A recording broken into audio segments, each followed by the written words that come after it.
All right. Welcome into the Blurred Wire, where today we are discussing Godzilla Minus One. I've been needing to do this podcast for a while because my best friend convinced me that I needed to go see it in theaters. And in fact, I have my best friend with me on the podcast for this episode I'm here to convince not only him, but everyone in the world to go see this movie. because it was that good, that It is incredible. that good. But you don't need me to tell you that. Everybody knows how great this movie is. It's up for one Oscar or a couple of Oscars. I know it's at Oh, least for up for one. I think it's is for special effects, oh or it might man, be sound design. it deserves it. If it is, it deserves a Best Picture nomination. I Yeah. don't care if that's a hot take or whatever. This movie is my movie of last year. Zilla -1. All right. So Godzilla minus one. We'll talk about how great it is, kind of compare it to some of the other, because Godzilla's obviously been in a lot of movies and a lot of films. And we're going to see him again pretty soon at the end of March. So we'll talk about how Godzilla minus one affects all of this. But first, to get started, what is your favorite part about Godzilla minus one? Like, what moves the needle for you to make this such an incredible experience? I think this movie very perfectly captures the blend of it being a monster movie as Hmm. well as a character driven drama. Yeah. And it marries um those different types of movies into this perfect blend because like you said, Godzilla has a massive history, mostly the Toho Godzilla, but then even the Hollywood Godzilla Yeah. Yeah. has a massive movie history, and I don't think like ever before I've seen such a poignant drama come out of a monster flick while it's still being a very entertaining monster movie. To be able to do both so well, I think is what sets Godzilla minus one apart. And I was trying to think a lot about like why that kind of set this one apart and why it was so great despite because like when you think about like when I think about Godzilla movies, I'm not like I didn't go see 2014's Godzilla because I Mhm, wanted to see the story that Aaron Taylor Johnson and Elizabeth Olsen were gonna have. I went to mhm, go see it because I wanted to see Godzilla destroying stuff and mhm. fighting other monsters, which is exactly what we got. But I think the interesting decision was because in Hollywood, a lot of times, I won't say they like try to romanticize Godzilla, but at least like in the last few MonsterVerse movies, you've kind of been like rooting for Godzilla almost. Like, they're trying to figure him out, he's trying to figure them out, and then he's got to go fight some even bigger threat than Godzilla. And I think Mhm. what helped keep Godzilla minus one such a good story is by just no, Godzilla is the villain here. He is destroying innocent people and destroying like innocent property, and he is what we are trying to defeat. So you didn't have another monster. You didn't have all you had was Godzilla and these people who were absolutely terrified of him. Yes, I think Godzilla is many different things in many different movies. In those Hollywood movies, he's more of the main character in that he is defending the Earth or Tokyo from other massive threats that Yeah, could destroy it.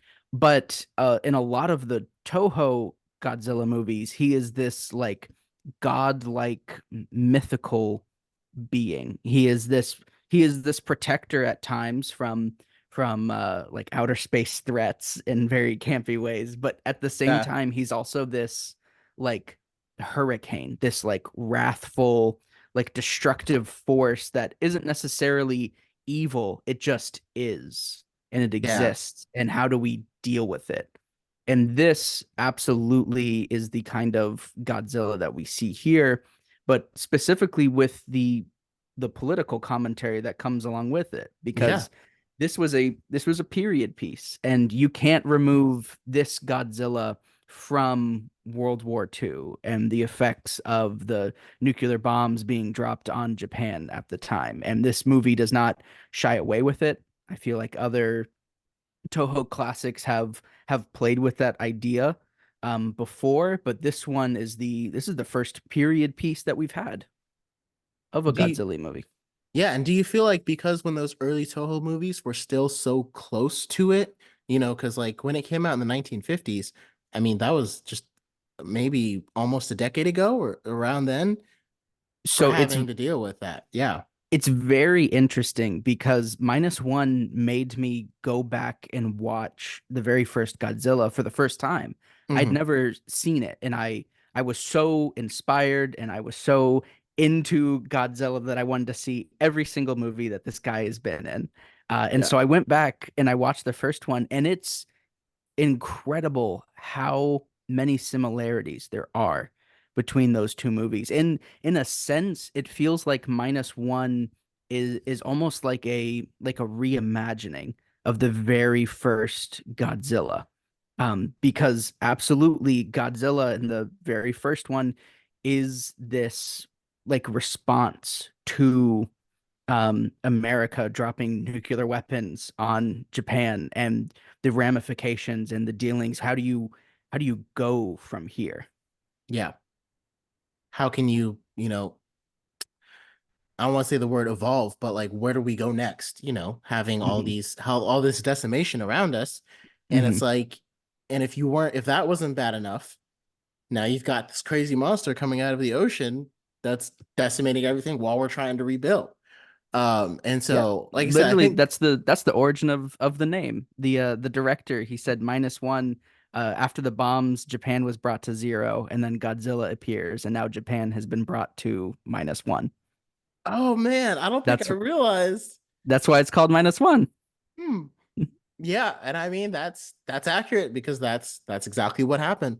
And I Hmm. think like it was really interesting seeing it like the part of the story that, developed was I mean, part of the story that I feel like I connected to was this guy who was, just trying to make a wage. And like, so the job that they had of like, destroying the mines out in the ocean, which is what he did to kind of make a living, because it was riskier, you know, you had a chance of dying and being blown to bits, it paid very well. And so just Hmm. like imagining, your country is so war torn that you have to take a job where your life is literally on the line every single day so you can make a living and care for this woman and this baby that you don't know at all. Hmm. And I kind of like the dynamic between them because it was like at first, he didn't really want to like take them in because like he doesn't know them at all, but she's like, you don't really have a choice. This baby has nowhere to go. There's a place here. We're staying here. And it's so like I said, it feels almost weird for me to be like, wow, the best part of this Godzilla movie was the story. Was the story. Hmm. You don't say that about Godzilla movies, but it really was. I love that it kind of asks this question of, okay, how do we get back to any kind of normalcy? What do we do Mhm. now that there's this giant creature? Now that we've been ravished by war and we've been hurt so deeply, how do we build?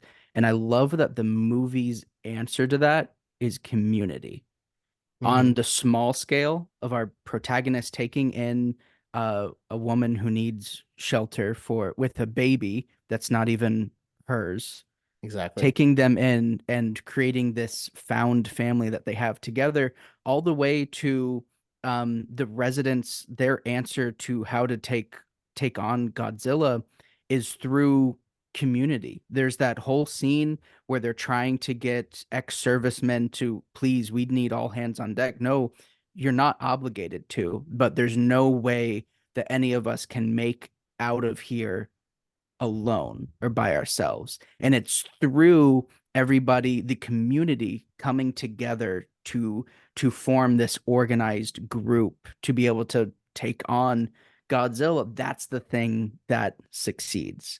And it's so beautifully woven into Mhm. the uh the motivation for all of our characters, that sense of belonging and purpose, even down to our protagonist trying to find or excuse me, for community being the answer for his reason to live, his Yeah. reason to forgive himself and to move past this trauma that he has experienced. And I think you really hit the nail on the head on how like the central theme of this movie was community and coming together after a tragedy, during a tragedy, and to overcome a tragedy. Mhm. Because, like, I was like, when a climax of a movie, you're supposed to get excited. And usually in a Godzilla movie, it's like, yeah, yeah, put him down. Yeah, yeah, destroy that Muto. Like, but the Mhm. exciting part, the most exciting part of this whole movie where I felt like, like heart swell was when they were trying to defeat Godzilla with these bombs and things. Like, because it was like they were like using pressure sensors to try to send him down really quick and give him like those the bubbles that you get in your lungs when you come up too fast. I can't think Right. of the exact word for it, but like it's on the top of my tongue. But then they needed some help to pull because they didn't have enough strength. And then you see all these tugboats coming in and pulling alongside and helping to make it happen. And like I didn't really expect them all to come in, but when they did, it kind of reminds me like this is what they wanted when we had Star Wars: The Last Jedi in 20 not The Last Jedi, The Rise of Skywalker in 2019 when Lando and Chewie came in with all those normal people and they had Mhm. just kind of destroyed all the first order troops, the final order troops and everything. And it's Yeah. like that fell so flat. It didn't Yeah. do anything. And you could tell the response that they wanted from that was what we got in Godzilla minus one. That community Sh- feeling because Yeah. we felt like we were a part of the community. We understood what they were going through. And I feel and seeing all these people rally around this mission allowed like that's part of the catalyst that made that guy realize this is bigger than myself. I don't need to sacrifice myself to defeat Godzilla. Because his whole plan the entire time after he lost, the woman that wasn't even his wife, after he lost Right. her, he's like, I'm gonna kill myself to kill Godzilla. Like that's my only purpose. And seeing them come out with all those boats and all that community coming together to help, I feel like that was the catalyst to make him decide, oh wow, this is bigger than me. I need to stay alive so we can see this through. I think, yeah, absolutely. I really like that comparison too of how, how community, trying to build a community for a final assault Mm-hmm. kind of ending to a movie. We've seen it fail and how well it succeeds here. And I think that that ties in with the ending because I love I don't normally enjoy the fake outs endings of a character who had passed away is no longer actually dead. Yeah, Surprise, but it feels so earned. I it really was I does. I was in tears by the end of this movie, so happy that Noriko had survived and that Yeah, they were able to it felt so earned because that felt at its core what this movie was. It was about those relationships. Godzilla's there, but Godzilla is the thing that the characters deal with. It's not the point. It's never Godzilla. It's what do we do about it? and I think And it's go ahead. I was just gonna say I also really appreciate the scene where he presses the eject button at the Mm-hmm. last minute. I think for myself watching it, I totally thought they were gonna do the thing where um who I'm looking up the engineer's name. Oh, Um, I can't remember, have remembered. but I know he Uh, was the one that talk. put the ejector seat in there. I totally thought that we were gonna do a fake out, and he told them this removes the detonator switch, and I thought he was actually telling him what the ejection button was, so that Shikamisha um would be able to eject. But the fact that he forgave him and he told him, you don't deserve death. You don't need to die. It was so powerful and it gave a protagonist agency and it allowed him to make that decision, not Yep. because he was tricked into it because other people felt he should live, but because he felt he had found that reason to live himself. Mm-hmm. That I love that so much.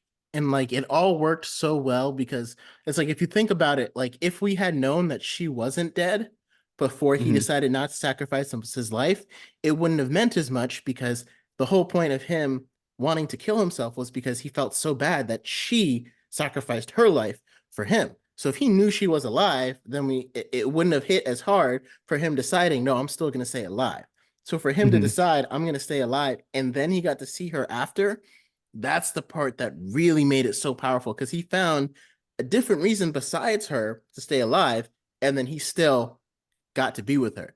And I feel Hmm. like that part, I feel like I'm trying to think like even if he was like if she was his wife or his girlfriend or they had any like if they weren't just strangers, I feel like that her coming back would have felt cheesy, but just because it was this situation where they were strangers and she just said, "Here's a baby you don't know. I'm living with you now." Like that relationship and seeing it blossom, I feel like that's why it's okay for her to come back. Like that's why we weren't like, oh wow, that's cheesy that she's back. It was like, oh my God, thank God she's back. So now we can see them, their relationship grow and him get a chance to marry her like he wanted to. Hmm. Yeah, I really appreciate the happy ending Hmm. that we got from it all. It felt well earned and well baked into the message behind the movie. Yeah. And I will say that's something that I appreciated watching the original Godzilla. Um, I'm no film historian, but I think that's something that could really be gained and changed by tackling a similar thematic footing, but in a new way. Because I feel like that's something that was really expanded upon from the original that we got to see here in minus Yeah. one. And this is the first time I've like, I'm the kind of guy like on Netflix. If it's not in English, I'm skipping because I mean I don't really watch foreign films very often. So when you were Hmm. like, "Hey man, you got to go see Godzilla minus one," I was like, "Oh, I didn't know they made another Godzilla movie. Like I didn't know the MonsterVerse made." And you were like, "Oh no, it's not MonsterVerse." And I'm like, "Oh, was it like another studio?" And he was like, "No, like it's from Toho, from Japan." And I was like, "So they're gonna be talking Japanese the whole time? Like I'm gonna have to read subtitles?" It's like that's not a Hmm. movie. You got to That's a read. I'm reading a book. Like this what? You I got to don't read a do book, that. buddy. I'm sorry. But it was so incredibly worth it and probably one of the best movies I saw all last year. And Hmm. like, it's I won't say it's sad because it's different. American filmmakers are still trying to make movies, but again, it's like when you have a movie that's not even in our home language and it's so much better than all these other ones, it's kind of like what are you doing? Like if it was so good to us here in America, imagine how good it was to people in Japan. Because when you understand the language, of course, you connect on a deeper level to everything that's going on. Hmm. I think this is definitely a movie that could have only come from Japan. It offers Good a point. perspective that just or at the very least requires a Japanese filmmaker to be able to tell this story. Yeah, And the fact that they did it that works as well as actually, you know what? Let's take a moment to talk about the action of it because I feel like we've talked about how we feel about story. the emotional, ties to this movie and the story, but it works just as an action flick. The opening sequence when we're on the island and Godzilla feels like this terrifying force in the middle of the night, somehow stealthy and sneaky as it steps upon the island and it's lit up by the machine gun fire and the explosions. It felt like a scene out of like Jurassic Park. It like a terrifying dino. And it's like the graphics were so good. And the Mhm. budget was like 15 million. And you Mhm. compare that to 200, $300 million Hollywood movies, and Godzilla looked just as good in this movie, Mhm. if not If not better, better than some than of the some other other ones. The movies that come out today. not even quadruple the budget. This is like exponential the budget. And yeah, the action scene, especially when he was destroying the buildings in that train scene where like she was trying to Yes. escape off the train, it's Yes. like your heart was pounding with the action. And I think it was a different kind of heart stopping kind of action because it was like again, we're used to the action is Godzilla versus King Ghidorah or the Mutos or even King Kong. And that's usually the action that we're accustomed to. But seeing the action of just humans just trying to stay alive, it was exhilarating. And then, like I said, to me, Absolutely. my favorite scene of the whole movie was watching them come together and enact this plan to try and defeat Godzilla. And like that action scene, like it's you could put it right up there with anything in the MonsterVerse, and it It holds its own, if not surpasses. it was so tense, and the charge up, a good Godzilla movie has this scene where he's charging up for almost like a video game like super, Yep. like he's charging up this atomic blast, and it felt like it shook the theater when it Mhm. when I first saw it, with his tail fins like glowing and Yep. dislodging, and then like this giant blue nuclear beam. So cool. Uh, So impressive. Godzilla just used hyper beam or something like that. Yeah. And I think like and the look of terror on their faces because it's like okay, you already have this monster that's, 60 stories tall destroying everything. You're telling me he shoots a beam of destructive energy from his mouth? Like if the size and destroying everything wasn't enough, he can also vaporize you with his breath. Like Mhm. seeing the way people looked up at it, like this is not real. Like this is absolutely insane. Was all just part of the magic. Absolutely. No, this is um I haven't made my way through all Godzilla movies yet. I'm very early on in my Uh-huh. look back, but so far from what I have watched, this is easily my favorite that I've seen.